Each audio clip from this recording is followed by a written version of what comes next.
Est-ce qu'un nénuphar a une intelligence, une âme, une vie, une destinée? Les animistes pensent que oui. Le nénuphar est une fleur vénérée depuis des milliers d'années. Elle vient souvent orner les temples religieux. La fleur du nénuphar apporte une ambiance, une sérénité dans un lieu et inspire la méditation. Ce symbole de la nature vivante est un langage, un hiéroglyphe qui nous parle à tous. Mais pourquoi son message traverse-t-il les âges? Bonjour à tous et bienvenue sur ma chaîne Le Secret d'eux. Aujourd'hui, je vous parle du secret de la fleur du nénuphar. J'aimerais vous apporter quelque chose de différent, une vision de la vie à travers ce nouveau hiéroglyphe. Alors, vous voyez, dans le grand livre de la nature vivante, il y a la fleur du nénuphar, et c'est tout un symbole. Le nénuphar a un message à offrir. Il nous montre quelque chose d'essentiel, et même si je puis dire initiatique. Si on regarde la nature, les étoiles, on peut constater que tout est merveille, intelligence et beauté. Si on fait abstraction des villes et de ce que les hommes ont construit, intrinsèquement, la nature est un temple vivant, un temple sacré à travers lequel les dieux nous parlent. Un lever de soleil dans un cadre idyllique, une forêt primordiale, des fleurs, ce sont des scènes, des spectacles de la nature qui sont magnifiques, régénérants, vivifiants. Et tous les êtres, les artistes, trouvent leur inspiration auprès de la beauté de la nature. Tout est vivant, et la beauté d'un spectacle naturel féconde et imprime l'âme de celui qui le regarde. Cela reste gravé dans sa mémoire. La beauté nourrit son esprit, l'esprit nourrit son âme, l'âme nourrit ses pensées nourrissent son cœur, ses pensées, son cœur, nourrissent son corps. La mémoire elle-même ravive les souvenirs qui continuent de vivre et de nous parler, nous inspirer, nous élever. L'œil et la faculté de voir est un organe essentiel dans la constitution de l'homme. Il est dit, ce que tu regardes, tu le deviens. C'est parfaitement vrai. Avec ton œil, tu écris ta destinée. Tu fécondes ton âme, soit de beauté, soit de laideur. C'est pourquoi l'œil est un organe important. Son pouvoir est immense, car avec lui tu crées ta destinée. Le monde est magie, fécondation des mondes, échange, relation.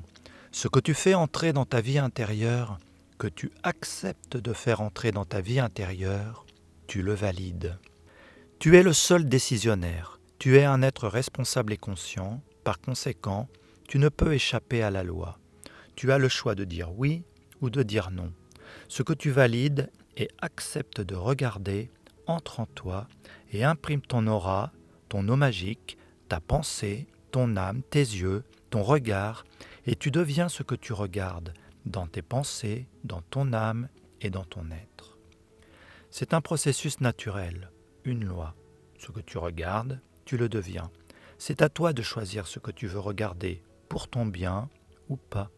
Ce sont toujours des choix et des décisions à prendre.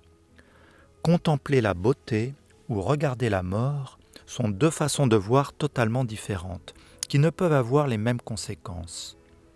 Quelqu'un qui voit une horreur sera fécondé d'une mauvaise semence.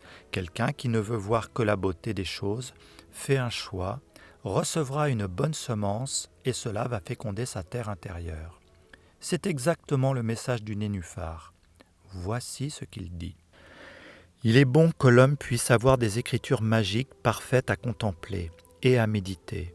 Ainsi, il peut se concentrer et nourrir en lui un monde supérieur. L'œil est ce qui conduit et construit ta vie. Celui qui ne perçoit que la laideur avilit sa vie. La perception de la beauté en toute chose éveille l'œil du nénuphar qui permet de séparer le subtil du grossier. Si l'homme n'est pas avant tout fécondé par la beauté originelle de toute chose, il ne pourra jamais trouver le chemin révélant la véritable beauté. Cette beauté est un mystère suprême qui explique le sens de la vie et révèle la sagesse du chemin. Moi, le nénuphar, je me mets en chemin avant d'avoir éveillé la fleur de mon œil. Lorsqu'enfin elle naît à la vie, je comprends le sens et la beauté du chemin. Je suis une tradition vivante à travers les temps, Et tous les peuples qui ont sauvegardé une parcelle de dignité et d'honneur m'ont toujours regardé comme l'incarnation d'un mystère lié à la naissance et à la beauté. Alors, le dessin est lié à l'œil, à l'eau, au nénuphar et à la beauté. Le dessin ressemble à une grande porte, et même dans le dessin, il y a d'autres portes. Les portes sont des gardes-frontières entre deux mondes. Elles te permettent d'aller d'une pièce pour te rendre dans une autre, ou d'un monde à un autre monde, ou même, avec tes propres portes intérieures, de faire entrer des forces à l'intérieur de toi, ou de laisser la porte fermée pour que cela n'entre pas.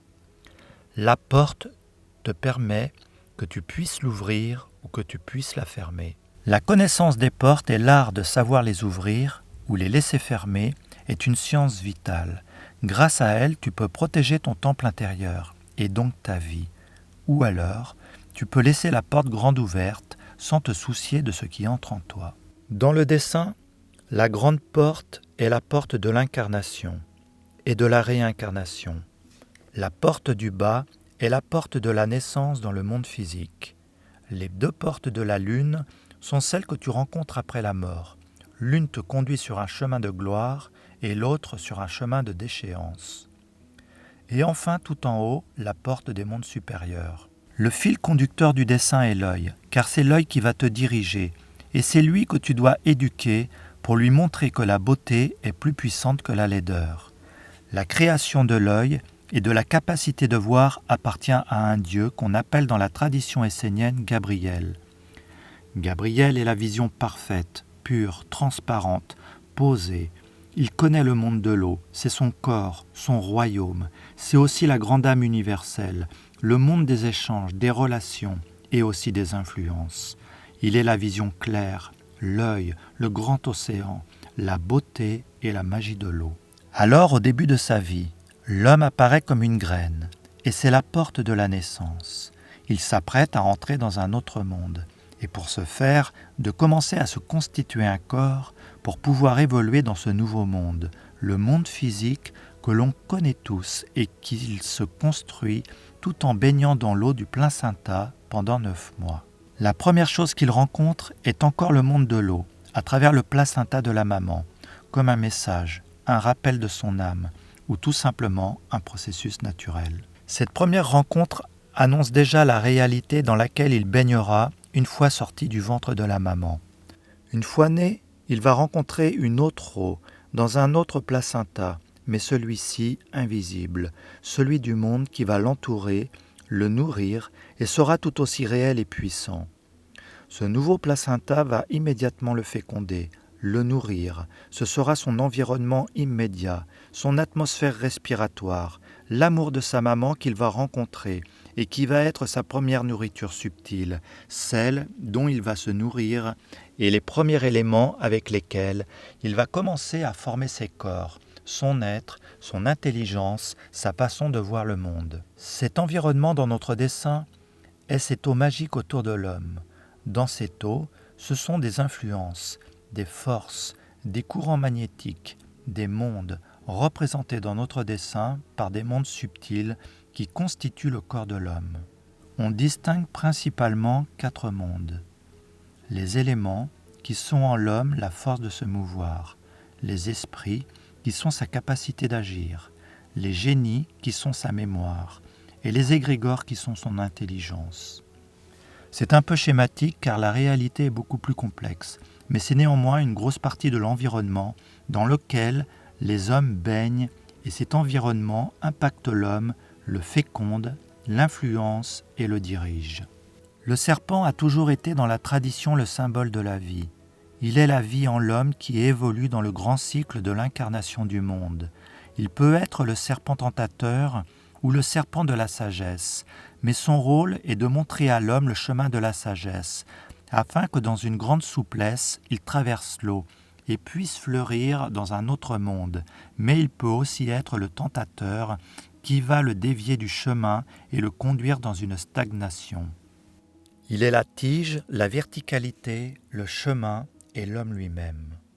Néanmoins, la bêtise peut le conduire à devenir une algue, c'est-à-dire à toujours être sous influence et stagner, car l'homme ignore son âme et veut juste être un corps. Sans la connaissance de l'eau et des influences, il n'est pas possible de faire fleurir la fleur de son âme. Alors il subit la vie et les influences de la vie, telle une marionnette animée par les influences du monde. Va ici, va là, fais ce que je te dis. C'est pourquoi l'homme doit connaître la science de l'eau et la traverser au moyen de la barque de son corps et se rendre sur l'autre rive.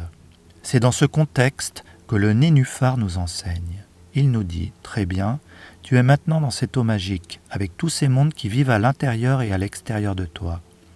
Mais moi, le nénuphar, je suis le gardien d'une tradition et je te dis, traverse l'eau du monde et fais fleurir la fleur de ton âme, mais une fois seulement que tu auras traversé le monde. Si tu veux faire apparaître la beauté en toi, de qui tu es de toute éternité, suis ma sagesse et attends d'avoir traversé l'eau du monde pour fleurir.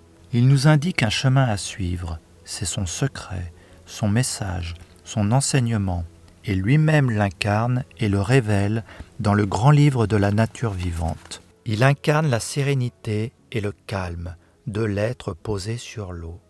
Le monde de l'eau et de la terre sont sous lui. Il est pourtant bien enraciné dans la terre. Il traverse l'eau dans une grande souplesse pour mieux croître et grandir, car il a compris que pour se hisser jusqu'à la surface, une tige plus rigide finirait par se casser. Par la souplesse, il danse avec les influences, sans que celles-ci ne puissent jamais l'attraper ni le figer. Quand il a traversé l'eau et se tient sur l'autre rive, à la surface, dans le monde de l'air, tout est différent. Le monde est plus subtil de légèreté et d'immensité. La fleur du nénuphar s'ouvre à la beauté de la vie, à la lumière du soleil, lui-même manifestant la beauté de son être à la nouvelle vie qui s'offre à lui, délivrant son message, son langage, son âme à tous les êtres. Le nénuphar nous révèle que ton œil est l'organe qui va te guider dans cette quête au milieu de la tourmente du monde. Alors ne laisse pas ton œil se faire attraper par tout ce que tu verras dans le monde de l'eau, toutes les images oniriques, mais en toute chose, exerce-toi, concentre-toi, afin que ton œil demeure pur et toujours regarde la beauté derrière chaque chose. Alors, si ton œil est bien éduqué, il te conduira jusqu'à la floraison de ton âme. Alors, c'est la rencontre avec l'esprit souverain. Le soleil de l'intelligence t'éclaire, nourrit ton âme et ton œil. Tu perçois la beauté d'un monde supérieur et désormais, tu marches sur l'eau. Quand tu passeras le voile de la mort, tu te présenteras devant le miroir magique de la lune qui opère dans le monde des influences et tu sauras si c'est une larme de joie, de gloire ou de tristesse, de déchéance qui coulera de ton œil et viendra se refléter dans ta conscience. Si c'est le chemin de la déchéance, alors tu recommenceras un cycle d'incarnation afin de te construire un corps capable de vivre dans un monde supérieur et tu retourneras à l'état de graine, sans mémoire, sans corps, sans sagesse, sans cartographie. Si c'est le chemin de la gloire, alors c'est que tu as suivi la sagesse du nénuphar et que tu as su faire fleurir ton âme et que tu t'es construit un corps pour voyager dans le grand univers. Si ton corps est suffisamment formé pour vivre avec un monde supérieur, alors tu passes la porte étroite. Si tu dois revenir, alors tu reviendras avec la sagesse, la connaissance du chemin, la mémoire de la lumière et surtout avec un corps en partie construit. Alors tu vas te réincarner et tu vas de nouveau marcher sur le chemin du nénuphar, peut-être pour finaliser la construction de ton corps immortel et ainsi pouvoir vivre un jour avec ton âme et participer à la vie des mondes supérieurs pour l'éternité. Ne te laisse pas attraper par la laideur dans un monde où l'œil est sollicité en permanence. Prends soin de l'œil de ton âme, sois un contemplateur de beauté, car c'est lui qui écrit ta destinée. La beauté est le véritable chemin. Merci pour ton écoute. Laisse-moi te laisser quelques liens en description si tu souhaites approfondir la sagesse essénienne. Un grand merci, à très bientôt.